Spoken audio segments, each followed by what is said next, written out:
Bonjour, je m'adresse essentiellement au TDI groupe de 101 en ce qui concerne la séance que nous devons avoir lundi après-midi. Donc voilà, on devait parler des interfaces graphiques, la charte graphique, continuer à parler des widgets, les contrôles. Voilà, donc pour la charte graphique, il faut prendre en considération quand on développe une application mobile, qu'on développe pour des écrans qui n'ont pas forcément une grande taille. Donc, il faut toujours éviter de faire la conception des interfaces trop chargées. Ou bien, il faut éviter que nos éléments, surtout les cliquables, soient trop petits. D'accord? Et éviter qu'ils soient tassés. C'est bon? Donc, il faut que les éléments soient bien distants les uns des autres pour qu'on puisse cliquer sur le bon élément, même si on vise mal. Ou bien, même si on a de gros doigts. C'est bon? On a déjà parlé des layouts ou bien des calques. Un layout, c'est un genre de view group, c'est-à-dire c'est un élément qui permet de regrouper d'autres éléments. C'est bon, donc en français, on parle de gabarit, on parle de calque. Bon, ce sont, bon, on peut trouver plusieurs terminaisons pour la même notion. Donc, un layout, ça permet de faire quoi? Ça nous propose une prédisposition des objets graphiques dans l'interface graphique.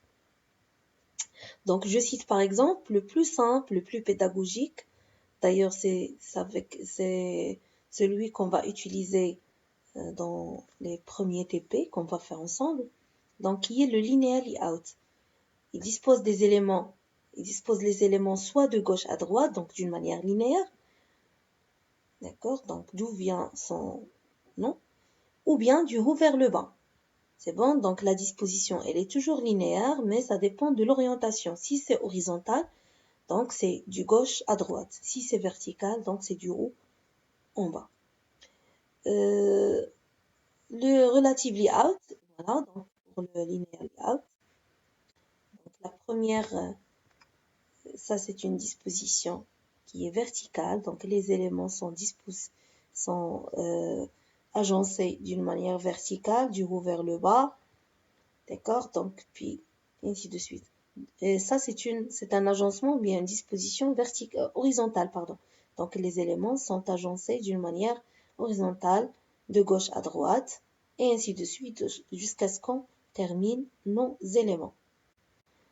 Voilà, donc pour le relative layout, c'est un calque qui positionne les éléments en fond par rapport aux éléments parents ou bien aux autres éléments en fond. Donc, on utilise plutôt des, des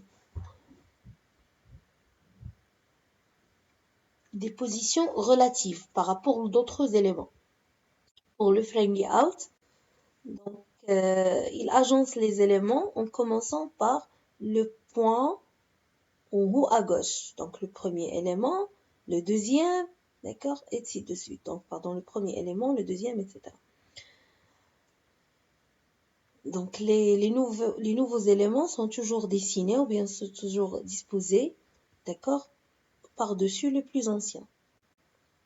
Le tab layout et le grid layout, ce sont des éléments à disposition matricielle. Voilà, donc ça c'est un exemple avec un linear layout. C'est bon, donc on mentionne que l'orientation doit être verticale, la largeur du linear layout est égale match parent, c'est-à-dire ce calque va prendre la même dimension que son élément parent. Si par exemple ce linear layout est le premier calque de notre activité, donc il va prendre la dimension de l'écran. De même ici pour la hauteur, donc ça c'est pour la largeur, ici c'est la hauteur. Ici je mentionne que la gravité de mon linear layout est center. Et ici je donne par exemple un identifiant à mon linear layout. Voilà. On passe pour les text views. Les text views, ce sont des zones de texte inéditables, c'est-à-dire où on ne peut pas saisir du texte. C'est l'équivalent aux éléments graphiques label, d'accord, qu'on avait l'habitude de travailler avec en Visual Studio. C'est bon, donc un exemple d'un text view. Donc, je détermine sa largeur et sa hauteur. Règle générale, pour créer un composant graphique, il faut au minimum déterminer sa largeur et sa hauteur. Ça, c'est une règle générale. Puis, on détermine par exemple ici sa valeur textuelle.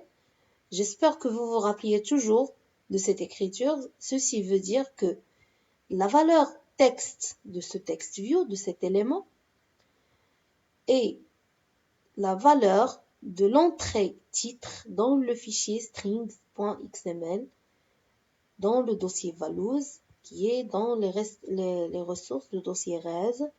C'est bon, les ressources de notre application. Par exemple, ici, on rajoute un identifiant à notre text view. Voilà, donc pour ajouter un identifiant, c'est toujours la même syntaxe, donc arrobas plus id et puis la valeur de l'identifiant. Voilà, l'edit text. Donc c'est juste un petit rappel, on a déjà vu ces notions. L'edit text, donc c'est une zone de texte éditable, c'est l'équivalent de textbox dans l'environnement .NET. C'est bon, de même, donc au minimum, je dois mentionner la largeur et la hauteur. Ici, je mentionne en largeur wrap content, c'est-à-dire, en quelque sorte, je lui dis d'envelopper le contenu, c'est-à-dire, il va prendre la dimension du texte saisi. Si je saisis un texte court, donc l'edit texte va avoir une largeur qui est assez petite. Mais si je saisis un texte qui est quand même considérablement long, donc la largeur de l'edit texte va grandir suivant la taille du texte, en quelque sorte. De la même pour la hauteur.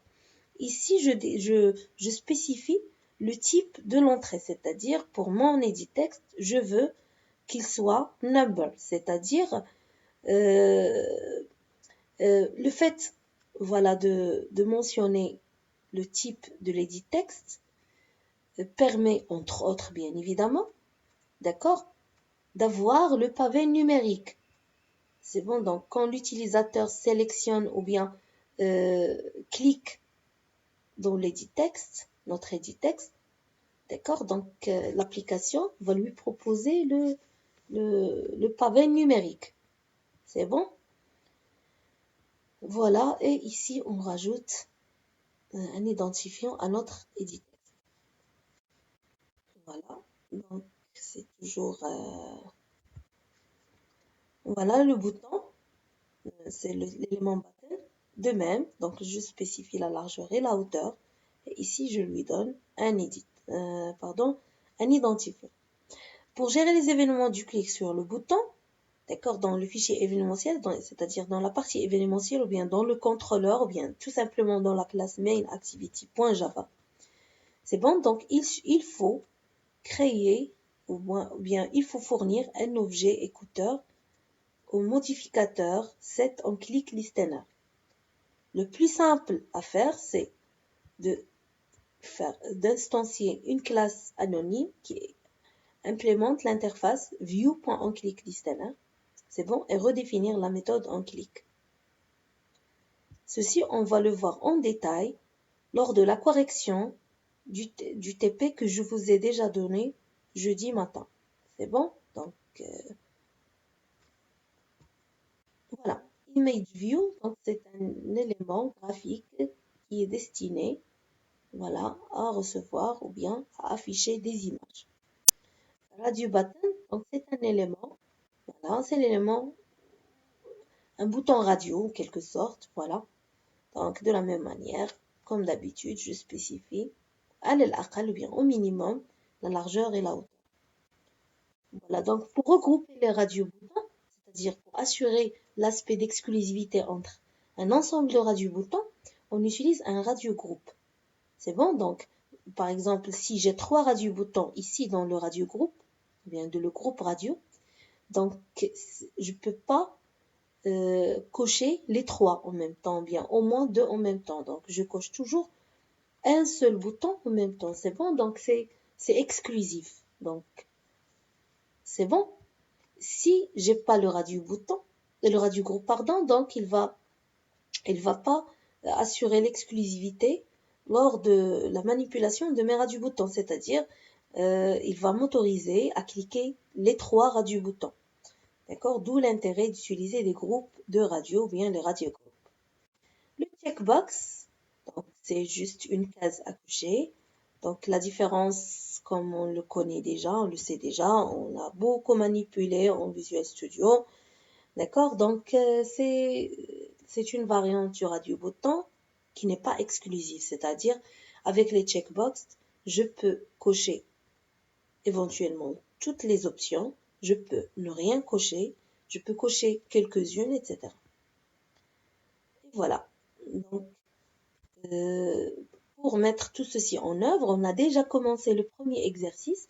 D'ailleurs, je vous ai préparé la vidéo pour la vidéo de correction que je vais poster juste après cette vidéo. Voilà. On passe pour list view. Donc, list view, c'est un élément qui est assez intéressant.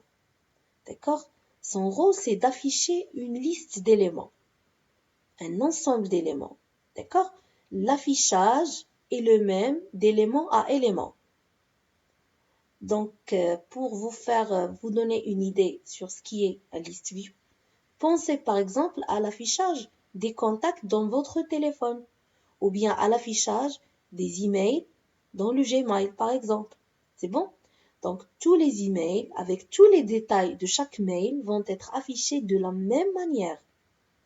C'est ça un list view. C'est bon?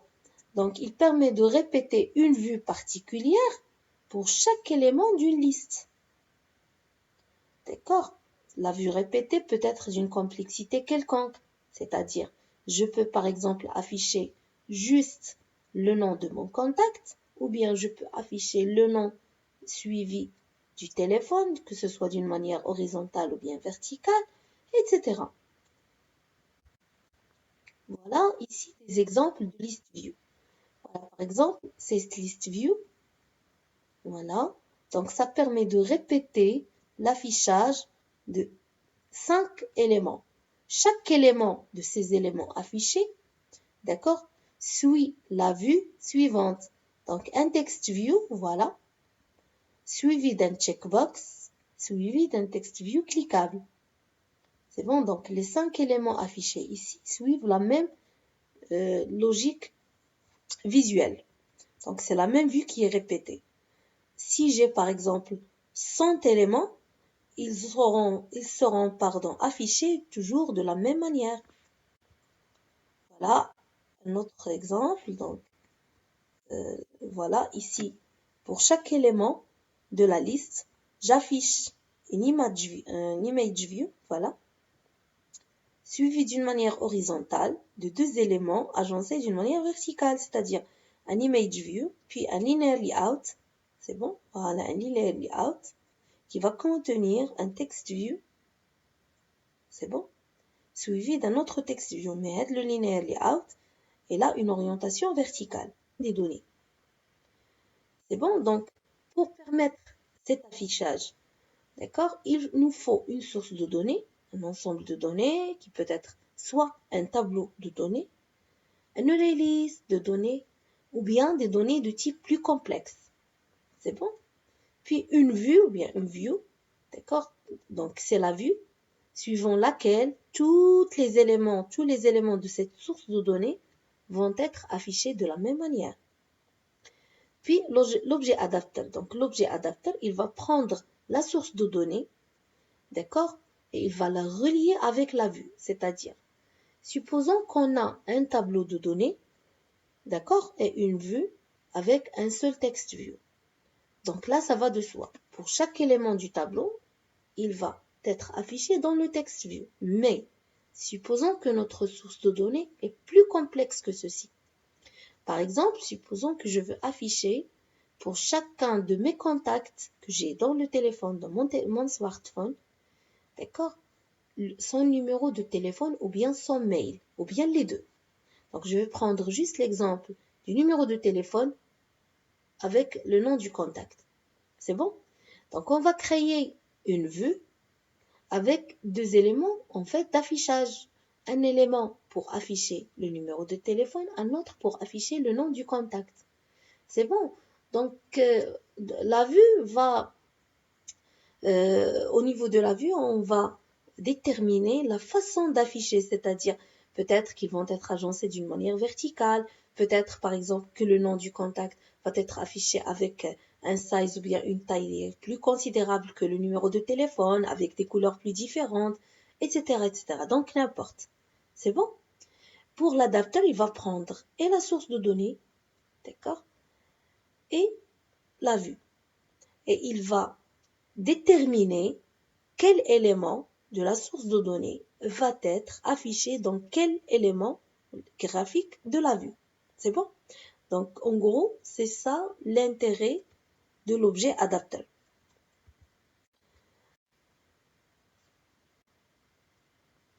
Voilà, donc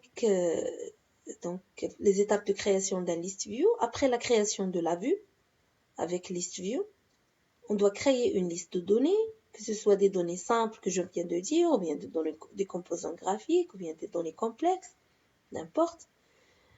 D'accord? Donc, on va fournir la liste de données à l'adapteur pour la traiter, ainsi que la vue, d'accord, voulue, ou bien le gabarit voulu, voilà, ce qu'on appelle le gabarit choisi, soit un gabarit prédéfini dans l'adapteur, donc, pardon, dans l'Android, donc l'Android SDK, comme on a vu déjà dans la première séance du cours, d'accord, dans l'introduction que nous avons fait pour l'écosystème de, de l'environnement Android.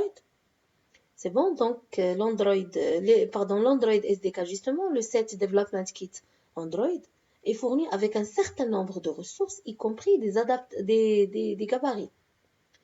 C'est bon, donc que je peux utiliser. Donc pour utiliser un élément ou bien une ressource de l'Android SDK, il suffit de précéder la classe statique R par Android.R. Ça, on l'a déjà vu et on va continuer à le voir durant le cours. Voilà. Ou bien, on peut utiliser un gabarit créé par l'utilisateur. Et finalement, on doit passer cet adapteur, d'accord, à l'adapteur view, qui est la vue, qui comporte la liste, voilà, donc, qui est notre liste view.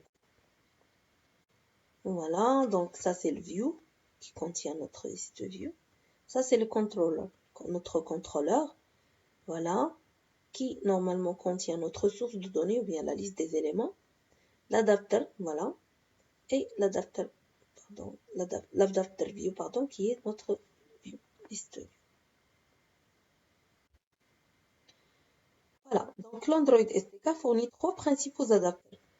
On a l'array adapter, c'est le plus simple qu'on utilise pour afficher les informations simples de type tableau de données primitives. On va faire l'exemple tout de suite. Le simple adapter pour afficher les informations complexes. Donc chaque élément peut être constitué de plusieurs données. Et le cursor adapter pour adapter le contenu qui provient d'une base de données, par exemple. Donc on ne va pas le voir jusqu'à avoir vu les bases de données SQLite dans le développement mobile. Mais on peut également créer nos propres adapters en étendant la classe BaseAdapter. Voilà. Donc, pour gérer le clic sur le ListView, on attribue à l'objet ListView un écouteur sur le clic. D'accord? Comme on a déjà fait avec les boutons. C'est juste que pour le bouton, l'interface utilisée c'est view.onClickListener. Ici, l'interface utilisée c'est adapterView.onItemClickListener. Parce qu'on ne clique pas sur un ListView, mais on clique sur un élément de la ListView, ou bien du ListView. C'est bon, donc automatiquement, on doit redéfinir la méthode onItemClick. Donc cette méthode, ce qui est intéressant dans la méthode, c'est cette position. Donc intPosition, cette position, c'est exactement l'élément, le numéro de l'élément qu'on a cliqué. Il faut juste faire attention que les éléments commencent par l'indice 0. Voilà. Et je vous laisse avec l'atelier 2 qui est le ListView. Donc on désire développer une application avec une seule activité qui affiche une liste de langages de programmation Java, C#, Python, Kotlin, Swift dans un ListView en utilisant un layout fourni dans les ressources d'Android, qui est android.r.layout.simpleListItem1. Donc voilà, au niveau de l'interface et de la vue, je vais ajouter un composant, un widget list view. Voilà, tout simplement, je vais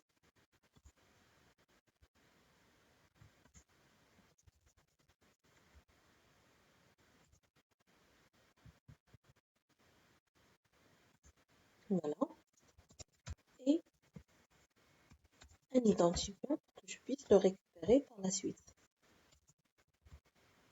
Et voilà, donc au niveau de l'interface de la vue, j'aurai un affichage similaire à ceci.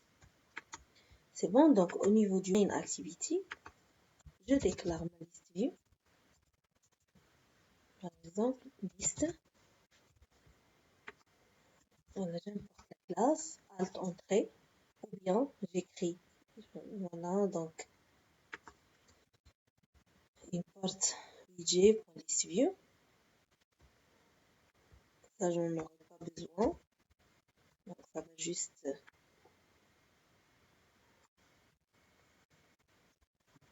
alourdir l'APK. Voilà. Donc, liste égale listView. Je la relie avec une vue, l'interface graphique. Voilà, élevé. Voilà. Donc, je crée la source de données. On va commencer par une source de données très très simple, par exemple, un tableau de chaîne de caractères, comme dans l'exercice. Voilà. Donc, liste, on bien langage égal, voilà. Donc, on aura par exemple le langage Python, le langage Java, le langage C# et le langage bon, voilà, donc Swift. On va rajouter quand même le langage Kotlin. Voilà, c'est bon, donc c'est ça notre source de données. Donc, l'objet adapter.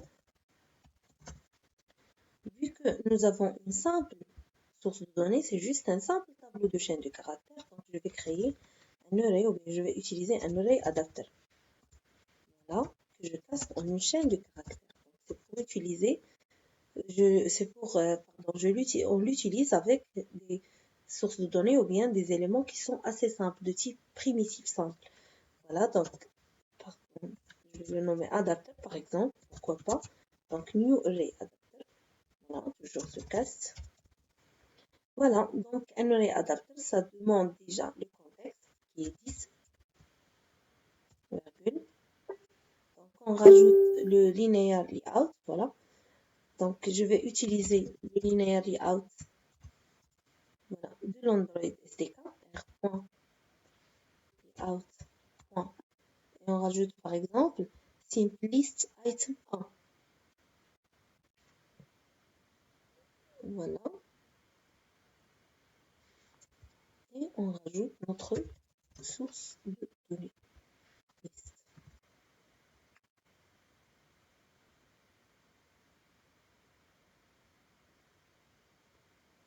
Pardon, donc la liste de données avant le linear layout, je m'excuse. Voilà.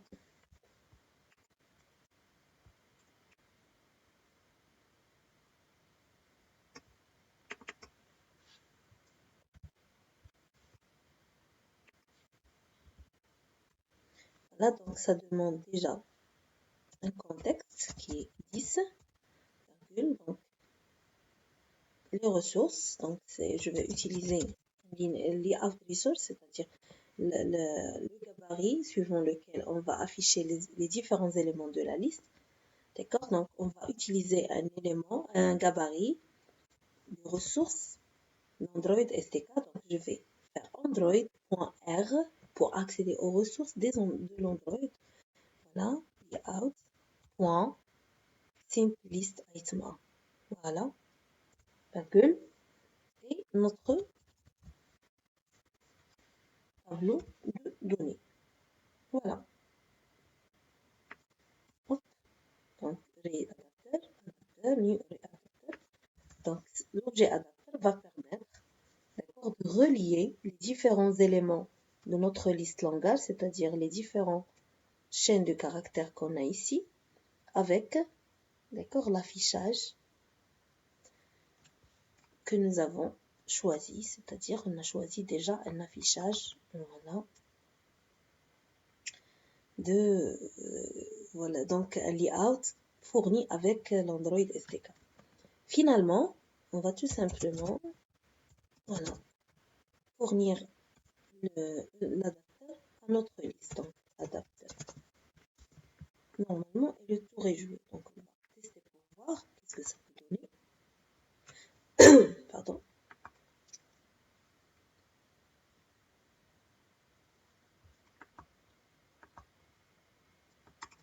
Et voilà. Donc, ça, c'est le rendu final. On va ajouter juste la gestion du clic sur la liste. Voilà, donc pour cela, on va prendre liste.set on item click listener. Voilà, donc c'est new adapter view on item click listener. Voilà, donc il va me donner directement la méthode à redéfinir. C'est bon? Donc, je vais tout simplement faire un switch. Voilà, switch position. Et j'affiche dans un toAst. On a déjà vu le toAst, la valeur, voilà. Ou bien j'affiche par exemple un petit message sur chaque langage de programmation. Donc, le premier, c'est Python, c'est-à-dire case 0, par exemple, toAst.make text. Ça demande le contexte de l'application. Il ne faut pas oublier que je ne suis pas dans la classe, d'accord, dans la classe main activity, je suis dans une sorte de classe anonyme qui implémente l'interface en item click listener. Donc pour cela, je vais faire get application context pour avoir le contexte de mon application. Bon, voilà. Virgule ici, c'est le message, par exemple. Python est un langage apparu en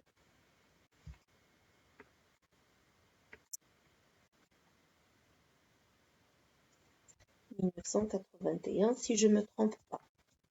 Voilà, to ask lent, voilà. Le temps d'activation du message en show pour l'afficher. To ask make text, get application context pour fournir le contexte de l'application, le texte à ajouter, d'accord, pardon, le texte à afficher et le temps en quelque sorte d'activation du message en show avec un break.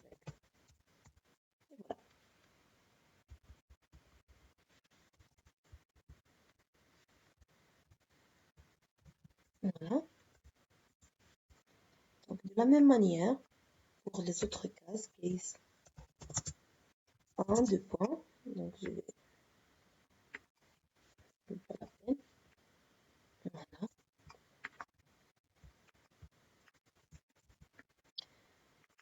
Donc Java est un langage apparu en la première version, c'est la version officielle. Première version officielle, c'est voilà, case 2. Voilà. C'est le troisième, c'est qui? C'est C#. Il est apparu en 2000 dans case 3. Swift. On a déjà parlé de Swift dans le cours, c'est un langage transcompilé, voilà, qui est apparu en 2014. Voilà. Et finalement, Kotlin, voilà, la nouveauté au niveau des langages. Lui aussi, c'est un langage précompilé. On a déjà parlé du langage Kotlin. Voilà, le standard. C'est le langage officiel de Google pour le développement mobile. C'est plus Java. C'est bon? Voilà. Donc, essayons de voir qu'est-ce que ça peut donner.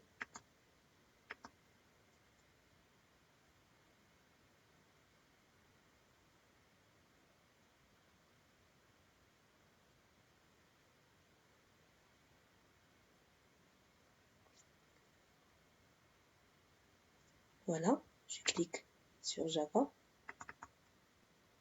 Voilà, Java est un langage apparu en 1995. Kotlin, voilà, il a arrivé. Voilà.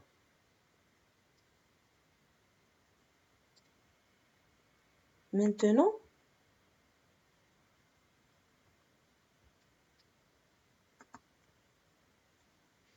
je passe à la question numéro 2. On garde la même source de données et on change le layout.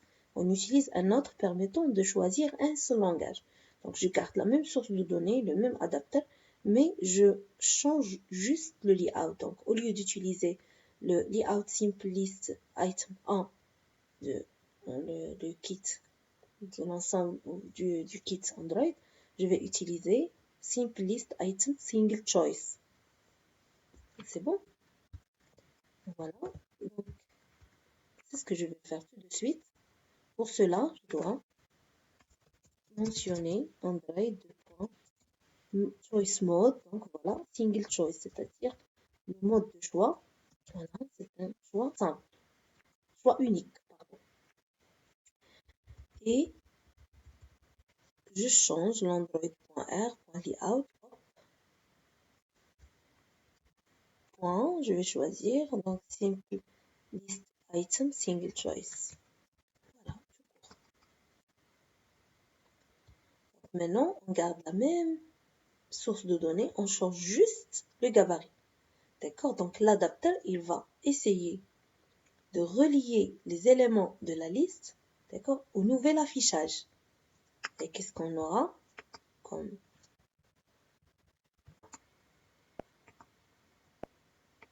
voilà, un choix multiple, un choix simple, pardon. C'est un radio-bouton, donc c'est exclusif.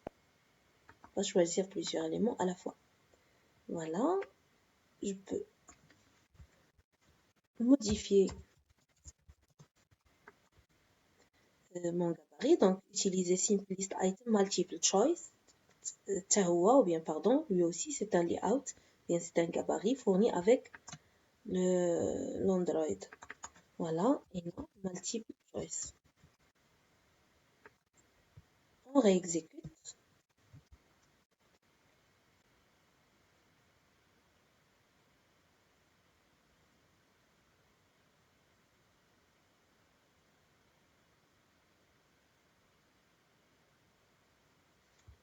Voilà, donc non, je peux choisir plusieurs éléments à la fois parce que c'est une liste à choix multiples. C'est bon?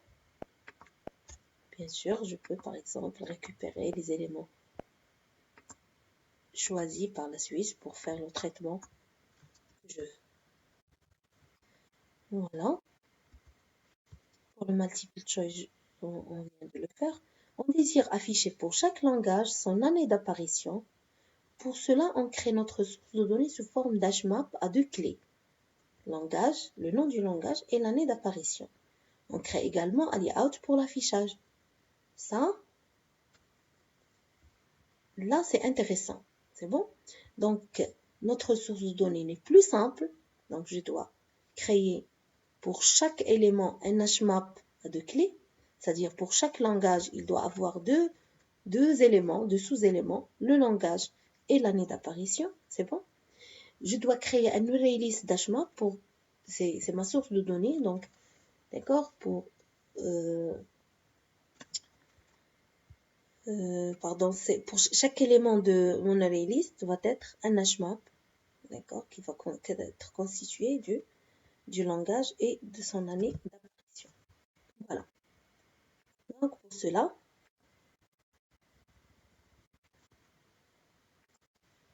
voilà, donc je déclare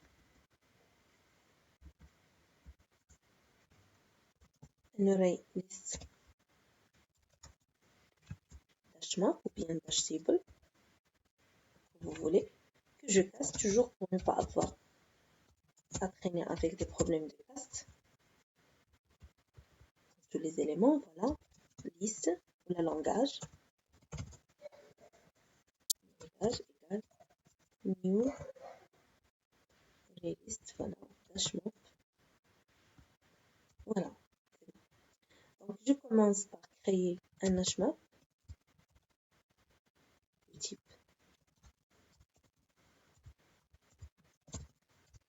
voilà, élément par exemple. Voilà, donc élément égale new hash map pour chaque élément. Pour chaque élément de l'array list, je vais instancier cet élément à partir de la classe hmap. Donc élément point out, voilà pour le premier élément. Donc par exemple, la clé c'est un langage, voilà, la valeur c'est Python,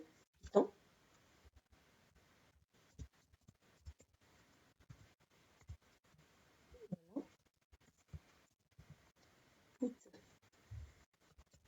année 1991 et j'ajoute mon élément à l'array list.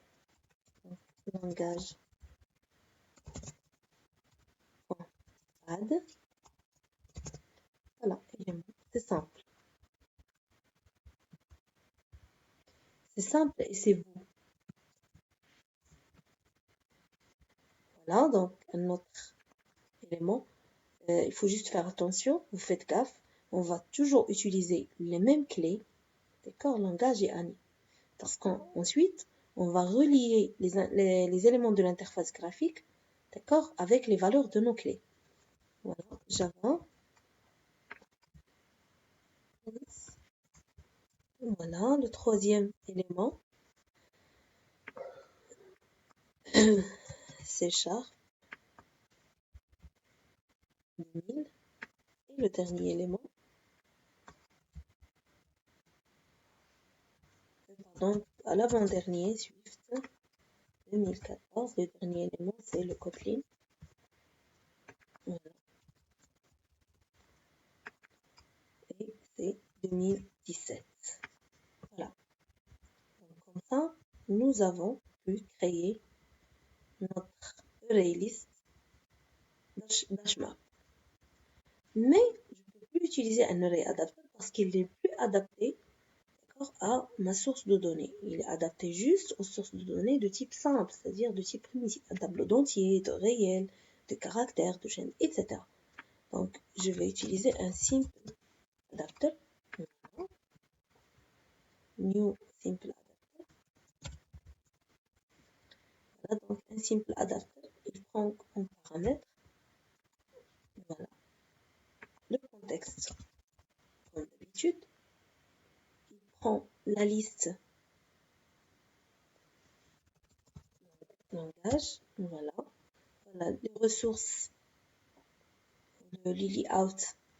Par exemple, je vais le créer tout de suite et je vais revenir. Donc, pour créer un layout, faites attention s'il vous plaît.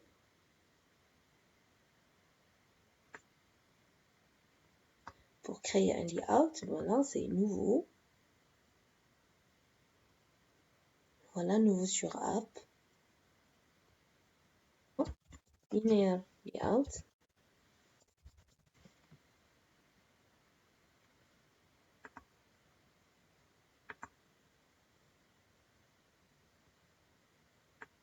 Voilà, donc je vais le nommer par exemple display. Voilà, le type layout. L'élément root c'est linear layout. Voilà, ok.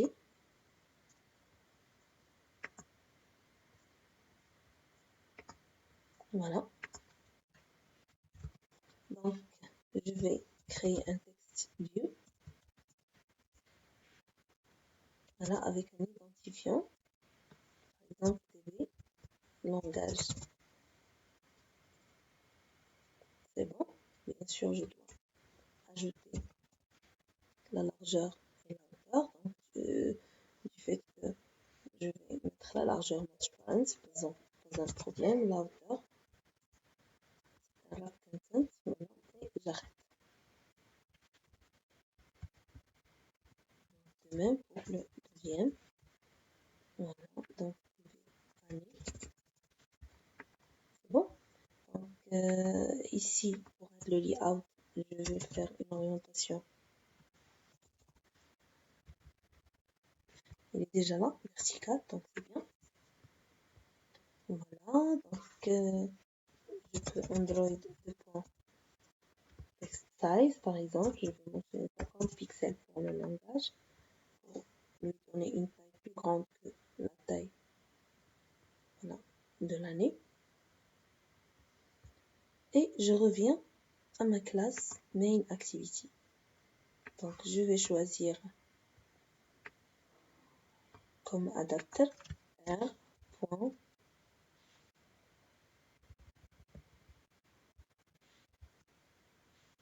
Voilà, display, virgule. Maintenant, il me demande un tableau de chaîne de caractères from, c'est-à-dire un tableau des clés. Donc, new string, voilà qui est la clé language, langage, et la clé. Puis, un tableau d'entier qui est les identifiants des éléments graphiques de mon,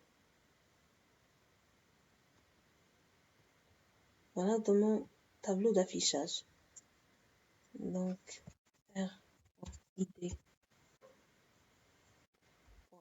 langage et R.id.tv année. Et c'est tout.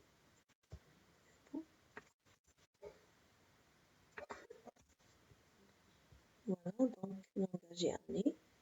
Pour la valeur du langage, pour chaque valeur du langage va être, donc pour la valeur du langage, elle va être donc visualisée ici. Et pour chaque valeur de l'année va être visualisée là-bas. On va faire un petit test pour voir qu'est-ce que ça donne. Voilà. Donc, comme vous pouvez voir,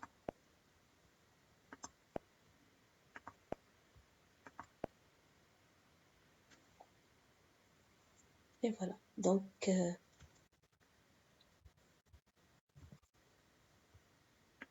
ainsi, on a répondu aux 4 premières questions. Donc, je vous laisse la 5e question. Vous devez la faire. Et je dois la récupérer maximum mercredi matin. C'est bon. Allez, bon courage et bonne continuation.